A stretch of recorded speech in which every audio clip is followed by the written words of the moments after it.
नमस्कार बच्चों। तो चलिए आज हम हमारी हिंदी व्याकरण का पाठ 3 संधि पढ़ते हैं। संधि, सबसे पहले इसका शाब्दिक अर्थ जान लेते हैं कि संधि का क्या अर्थ होता है। संधि का अर्थ होता है मेल, जो मेल या जोड़। व्याकरण में यह मेल दो वर्णों के निकट आ जाने से होता है। इसकी परिभाषा होगी, दो वर्णों के परस्पर मेल से उनमें होने वाले परिवर्तन को संधि कहते हैं। जैसे हिम जमा आल्य हिमालय, विद्या जमा अर्थी विद्यार्थी, ने जमा अन नयन। संधि करते समय हमें इन बातों का ध्यान रखना है कि दो शब्दों या पदों के मेल से एक सार्थक शब्द बने, निरर्थक शब्द नहीं बनता है। ठीक है। अब संधि विच्छेद क्या है? विच्छेद का अर्थ होता है अलग करना। संधि द्वारा मिले वर्णों को अलग अलग करके फिर से पहली अवस्था में लाने की प्रक्रिया संधि विच्छेद कहलाती है। जैसे सूर्योदय, सूर्य जमा उदय। संधि करते समय कुछ बातें ध्यान में रखनी है कि किसी शब्द में दो ध्वनियों का परस्पर मेल संधि है। संधि के अंतर्गत कभी पहली ध्वनि में परिवर्तन हो जाता है तो कभी दूसरी में, और कभी दोनों में ही परिवर्तन हो जाता है। संधि कभी भी दो स्वरों, दो व्यंजनों तथा विसर्ग तथा व्यंजन ध्वनियों के मध्य होती है। संधि की विपरीत प्रक्रिया, जिसमें ध्वनियों को पुनः अलग करके रखा जाता है, संधि विच्छेद कहलाता है। ये कुछ ध्यान देने योग्य बातें थी। अब हम जरा जान लेते हैं कि संधि के निम्न कितने भेद हैं। संधि के निम्न 3 भेद हैं: स्वर संधि, व्यंजन संधि, विसर्ग संधि। तो सबसे पहले हम पढ़ते हैं स्वर संधि। दो स्वरों के मेल से जो परिवर्तन होता है वह स्वर संधि कहलाता है। उदाहरण, सत्य जमा आग्रह। इसमें देखिए, य कौन सा स्वर है यहाँ पर? अ। आग्रह में कौन सा स्वर है? आ। तो अ जमा आ बनता है आ, तो सत्य जमा आग्रह से बना सत्याग्रह। इसी प्रकार अन्य देखिए, चंद्र जमा उदय चंद्रोदय। स्वर संधि के 5 भेद होते हैं: दीर्घ संधि, गुण संधि, वृद्धि संधि, यण संधि, अयादि संधि। अब ये दीर्घ संधि क्या है? पहले हम दीर्घ संधि के बारे में जान लेते हैं। जब ह्रस्व या दीर्घ अ ई उ के बाद ह्रस्व या दीर्घ अ ई उ सजातीय स्वर आ जाए हैं तो वे परस्पर मिलकर दीर्घ आ ई उ में बदल जाते हैं। इस प्रकार की संधि को दीर्घ संधि कहते हैं। जैसे अ जमा अ बनता है आ, जैसे मत जमा अनुसार मतानुसार। त में कौन सा स्वर है? अ, और अ बनकर बना आ। ऐसे ही अ जमा आ, शिव जमा आल्यम शिवाल्यम। आ जमा अ बनता है आ, विद्या जमा अर्थी विद्यार्थी। आ जमा आ बनता है आ, महा जमा आत्मा महात्मा। ई जमा ई बनता है ई, कवि जमा इंद्र कविंद्र। ई जमा ई बनता है ई, नारी जमा ईश्वर नारीश्वर। ई जमा ई बनता है ई, कपि जमा ईश कपीश। ई जमा ई बनता है ई, नारी जमा इच्छा नारीच्छा। ऊ प्लस ऊ इक्वल बड़ा ऊ। जब दो छोटा ऊ मिलते हैं तो क्या बनता है? बड़ा ऊ। भानु जमा उदय भानुदय। उ जमा ऊ, लघु जमा उर्मी लघुर्मी। ऊ जमा ऊ, वधु जमा उत्सव वधुत्सव। उ जमा इक्वल उ, भू जमा ऊर्जा भूर्जा। अब पढ़ते हैं हम गुण संधि के बारे में। अ आ स्वरों के बाद यदि ह्रस्व या दीर्घ ई उ अथवा री स्वर आते हैं तो उनके स्थान पर क्रमशः ए ओ तथा अर हो जाता है।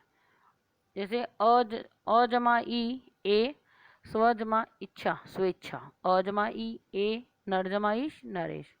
आ जमा ई ए, महा जमा इंद्र महेंद्र। आ जमा ई ए, लंका जमा ईश लंकेश। अ जमा ओ, वीर जमा उचित वीरोचित।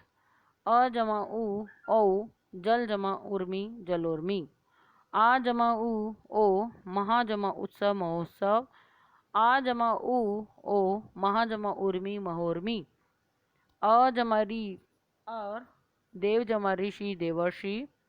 आ जमा री और, महा जमा ऋषि महर्षि। अब इसके बाद चलते हैं वृद्धि संधि।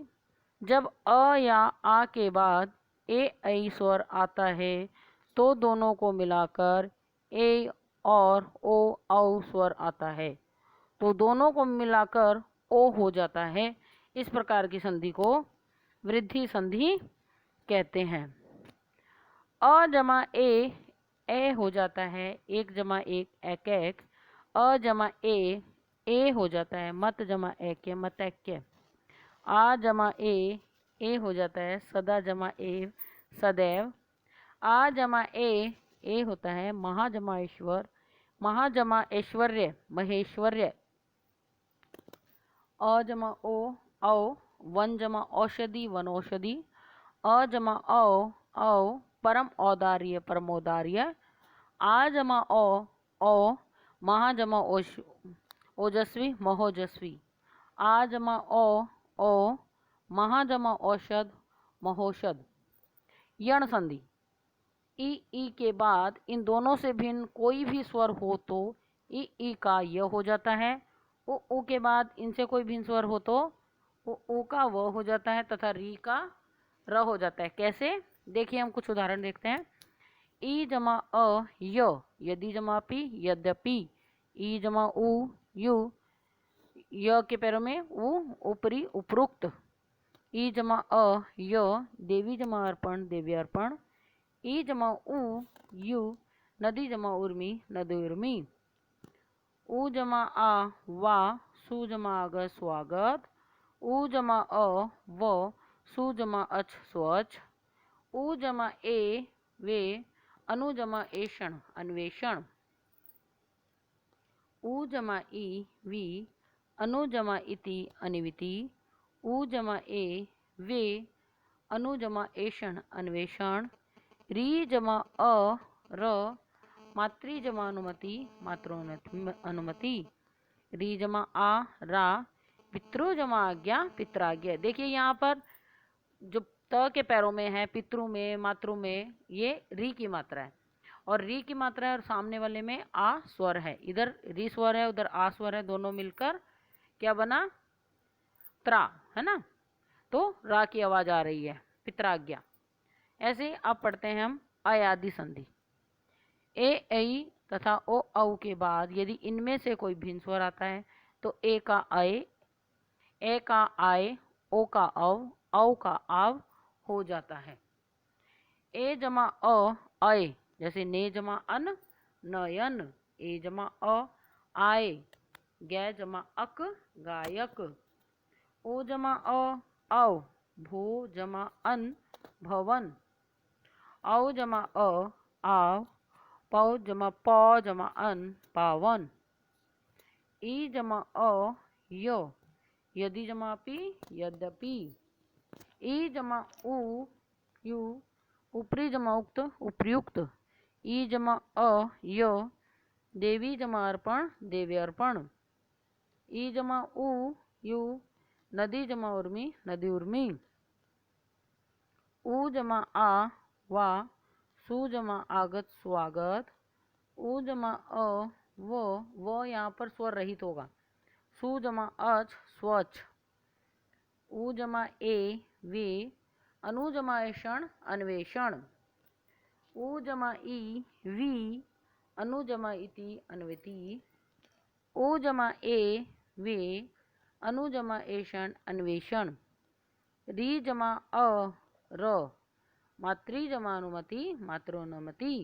री जमा आ रा, पितृ जमा आज्ञा पित्राज्ञा। अब इसके बाद हम पढ़ते हैं, तो चलिए हमने स्वर संधि के बारे में पढ़ा, अब हम व्यंजन संधि के बारे में देख लेते हैं। व्यंजन का व्यंजन से अथवा किसी स्वर से मेल होने पर जो परिवर्तन होता है उसे व्यंजन संधि कहते हैं। जैसे शरत जमा चंद्र, शर चंद्र। व्यंजन स्वर कौन से थे, स्वर हमारे पास 11 ही हैं, अ आ इ उ री, ए ऐ ओ औ अंग अंग, ठीक है। और व्यंजन हमारे पास 33 हैं। तो अब हम व्यंजन संधि के बारे में देख लेते हैं कि किसी वर्ग के पहले वर्ण का पहला वर्ण कौन सा होता है? क्वर्ग, स्वर्ग, ट्वर्ग, त्वर्ग, पुवर्ग, ये लाइनें पता है ना? तो क, च, ट, त, प का मेल किसी वर्ग के तीसरे अथवा चौथे वर्ण या य, र, ल, व, ह या किसी स्वर से हो जाए तो क को ग, च को ज, ट को ड़ और प को ब हो जाता है। ध्यान से सुनना, क को ग हो जाता है, च का ज हो जाता है, ट का ड हो जाता है, प का ब हो जाता है।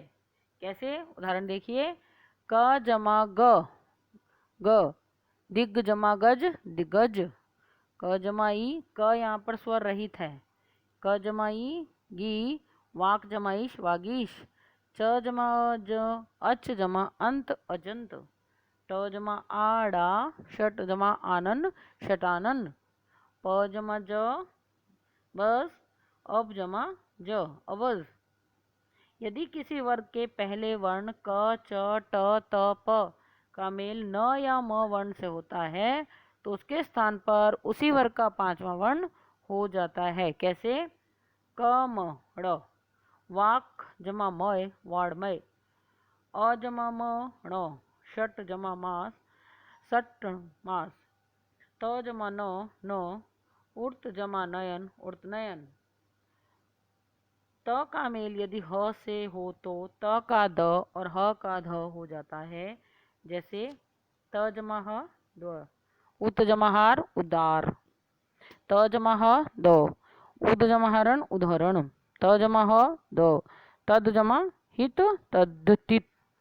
अब इसके बाद तद्धित के बाद अब हम पढ़ते हैं, यानी हमने स्वर संधि पढ़ा, व्यंजन संधि पढ़ा, अब हम थोड़ा सा विसर्ग संधि के बारे में जान लेते हैं।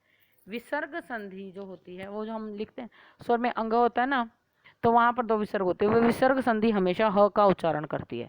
विसर्ग के बाद स्वर या व्यंजन आने पर विसर्ग में जो विकार होता है उसे विसर्ग संधि कहते हैं। जैसे मनः जमा अनुकूल, मनो, मनोनुकूल।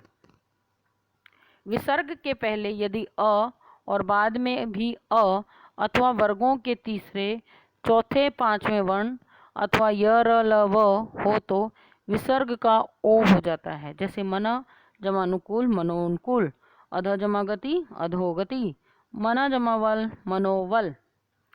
विसर्ग से पहले अ, आ को छोड़कर कोई स्वर हो, बाद में कोई स्वर हो, वर्ग के तीसरे, चौथे, पांचवें वर्ण अथवा य, र, ल, व, ह में से कोई भी हो तो विसर्ग का र स्वर रहित र हो जाता है। ने जैसे नी जमा आहार, निराहार, नी जमा आश, निराशा और नी जमा धन, निर्धन। ठीक है बच्चों, हमने विसर्ग संधि देखी, स्वर संधि देखी और व्यंजन संधि देखी। हमने तीनों संधियों के बारे में पढ़ लिया है। अब आप इसको अपनी पुस्तक, पाठ्य पुस्तक में, मैं और मेरा व्याकरण में पाठ 3 को एक बार अच्छे से पढ़ लेना, अच्छे से समझ लेना और उसके बाद उसके पीछे दिया जाने वाला अभ्यास कार्य अपना उत्तर पुस्तिका में कर लीजिएगा। मैं बलकेश मीना आपसे अब विदा लेती हूँ। धन्यवाद।